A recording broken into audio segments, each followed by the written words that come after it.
Hello everyone, welcome to Louis Omniscient channel. ମୁଁ ମଧୁସ୍ମିତା। ମୁଁ ଆଜି ଲିଭିଂ ୱାର୍ଲ୍ଡ ବିଷୟରେ ପଢ଼େଇବି। ଲିଭିଂ ୱାର୍ଲ୍ଡ ଆମର କ'ଣ?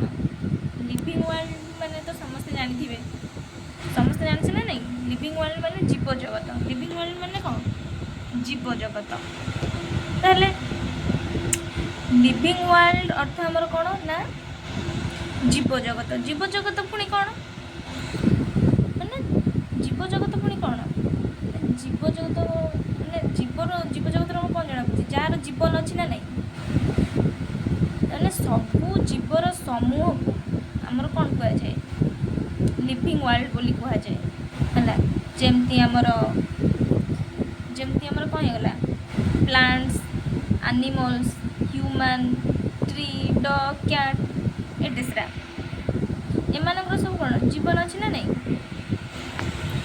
ତାହେଲେ ଆମେ ଏବେ ଜାଣିଲେ ଲିଭିଂ ୱାର୍ଲ୍ଡଟା କ'ଣ ନା ଅଲ୍ ଲିଭିଂ ଅର୍ଗାନିଜମ୍ସ। ଓକେ, ତାପରେ ଜାଣିବା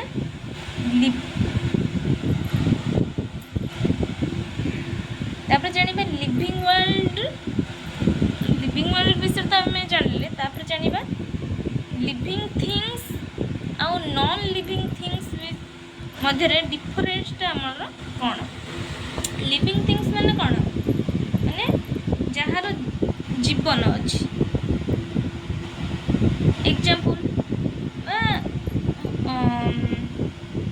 ଏକ୍ଜାମ୍ପଲ୍ ଆମର କ'ଣ ମାନେ লিভিং ଥିଙ୍ଗସ୍ ଆମେ କାହାକୁ କହିପାରିବା? ମାନେ ଯିଏ ଗ୍ରୋଥ୍ କରୁଥିବ, ରିପ୍ରଡ୍ୟୁସ୍ କରୁଥିବ, ରେସ୍ପଣ୍ଡ କରୁଥିବ, ସେ ତାକୁ ଆମେ লিভিং ଥିଙ୍ଗସ୍ ବୋଲି କହିବା। ଆଉ ଯିଏ ଏଗୁଡ଼ା ସବୁ କରୁନଥିବ ତାକୁ ଆମେ କ'ଣ କହିବା? Non living things. ଓକେ, ଉଦାହରଣ ଏକ୍ଜାମ୍ପଲ୍ ଆମର କ'ଣ ନା ଫ୍ୟାନ୍ କ'ଣ ଗ୍ରୋଥ୍ କରୁଛି କି? ଫ୍ୟାନ୍ ତ ଗ୍ରୋଥ୍ କରୁନି ନା। ରିପ୍ରଡ୍ୟୁସ୍ କ'ଣ ମାନେ ବଂଶ ବୃଦ୍ଧି। ହେଲା, ଫ୍ୟାନ୍ ବି ରିପ୍ରଡ୍ୟୁସ୍ ବି କରୁନି। ଫ୍ୟାନ୍କୁ ମୁଁ ଧର ଯାଇ ମାରିବି, ସେ କାନ୍ଦିବ କି? କାନ୍ଦିବନି ନା। ତେଣୁ ଫ୍ୟାନ୍ ରେସ୍ପଣ୍ଡ ବି କରୁନି। ତେଣୁ ଫ୍ୟାନ୍ଟା ଆମର କ'ଣ ନନ୍ ଲିଭିଂ ଥିଙ୍ଗସ୍ରେ ଯିବ। ହେଲା, ଲିଭିଂ ଥିଙ୍ଗସ୍ରେ କିଏ ଯିବ? ଆମର ଡଗ୍, କ୍ୟାଟ୍, ମ୍ୟାନ୍, ଏସବୁ ଲିଭିଂ ଥିଙ୍ଗସ୍ରେ ଯିବ। ତାପରେ ଆମେ ଜାଣିବା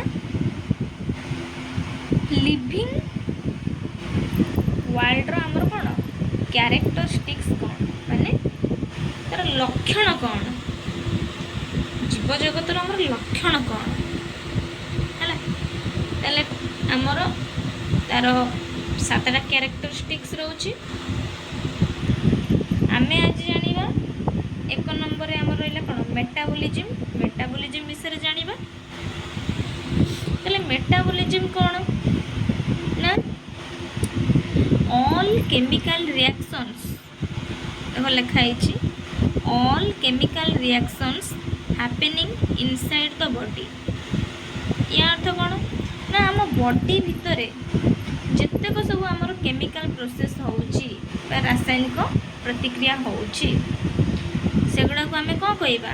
ତାକୁ ଆମେ କ'ଣ କହିବା? ମେଟାବଲିଜିମ୍ ବୋଲି କହିବା। ଆଉ ଲାଇଫ୍ ପାଇଁ ବା ଜୀବନ ପାଇଁ ମେଟାବଲିଜିମ୍ଟା ଆମର ନିହାତି ଦରକାର। ମେଟାବଲିଜିମ୍ ନହେଲେ ହେବନି। ମେଟାବଲିଜିମ୍ଟା ଆମର 2 ପ୍ରକାର, ଗୋଟେ କାଟାବଲିଜିମ୍ ଆଉ ଗୋଟେ ଆନାବଲିଜିମ୍। କାଟାବଲିଜିମ୍ ମାନେ ଆମେ କ'ଣ? କାଟାବଲିଜିମ୍ଟା ପୁଣି କ'ଣ ବୁଝିବା ନା process of breakdown of complex substances into simpler ones. କାଟାବଲିଜିମ୍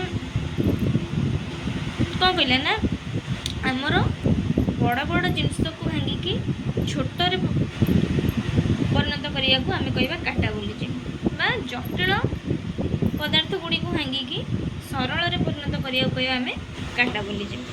anabolism କ'ଣ ନା process of formation of complex substances from simpler once.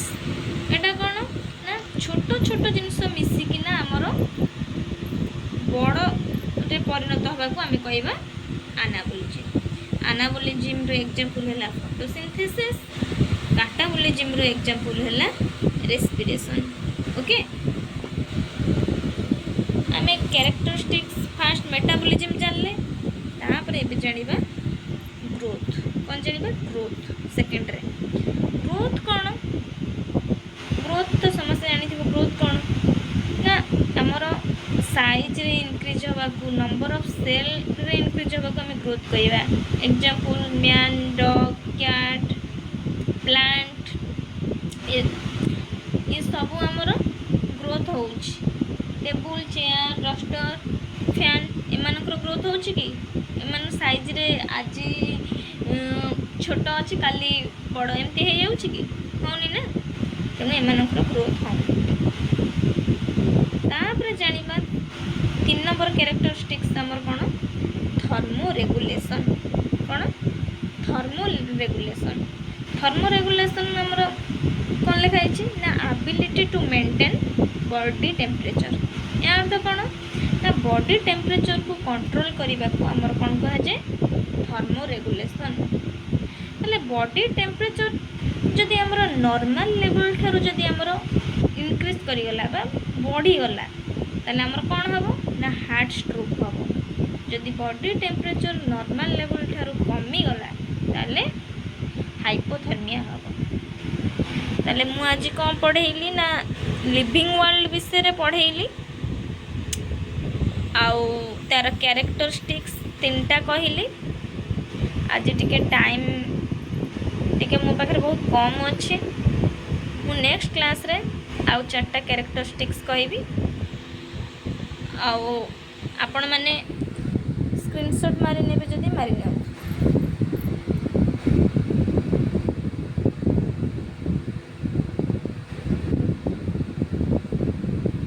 जदि मो भिडियोटी आपको भल लगिला ताले लाइक करिवे, शेयर करिवे और सब्सक्राइब करिवे। रोज थैंक यू, बाय बाय।